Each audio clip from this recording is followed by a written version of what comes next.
On February 15, 1822, Philo and Elmira Hart had a son, Willis Isham Hart.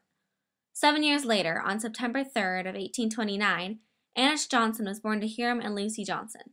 This is where our story begins. Willis married Annis and moved to Weston, Vermont. Coming from Rutland, where he was born, this was quite a move, especially without modern-day cars. It's possible they could have taken a train, but tickets were expensive. With all their clothing and other belongings, it is likely the couple drove a wagon down to the small town of Weston.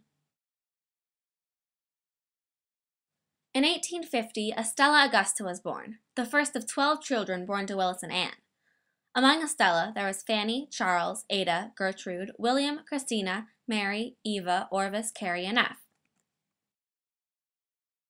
The Hart household lived on South Street in Weston, modern-day Route 100, next to Willis's blacksmith shop. His children attended school at a one-room schoolhouse close to their home, a building that is now the Little School Preschool.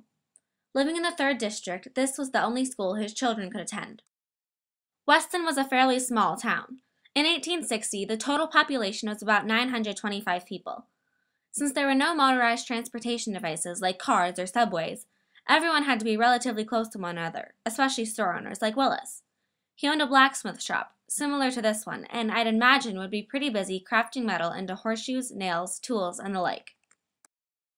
During his life, it was a common occurrence for people to attend church every Sunday morning.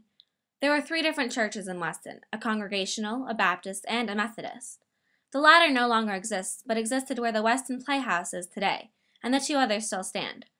Though I don't have any way of learning which he went to, if he went to one, I know it was one of these 3. In October of '61, Hart enlisted in the Army to help fight the Civil War. Almost 3 weeks later, he was mustered in as a private in Company E of the 2nd U.S. Sharpshooter Regiment, where he fought in a number of different battles, including all the battles of the Army of the Potomac, up until July 18th of '62, when he was discharged due to a disability.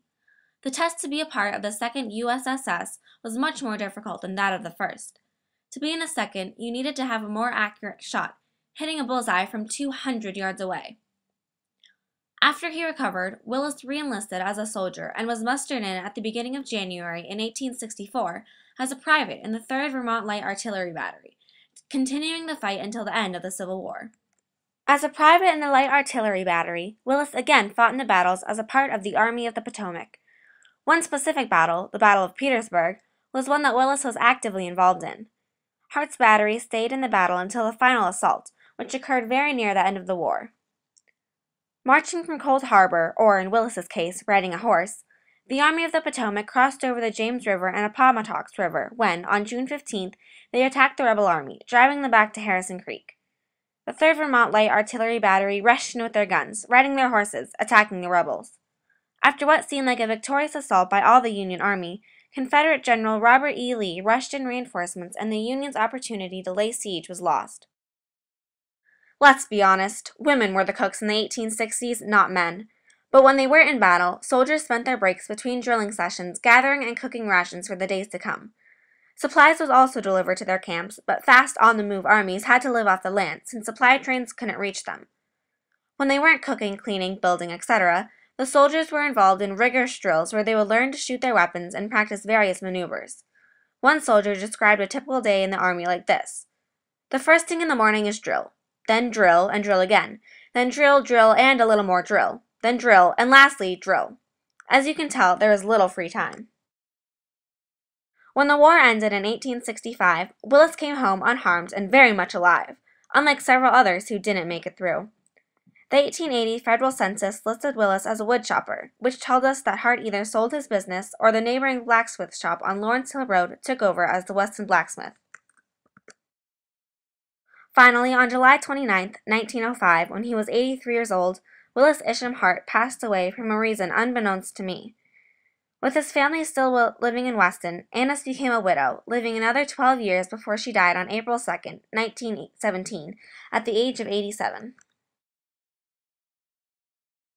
Though there aren't any known artifacts in existence from Willis or his family, Hart is a hero for his bravery going into battle even after he'd been injured. I hope that he will be remembered even without anyone to remember him by, because honor and dedication in times of trouble should not be forgotten.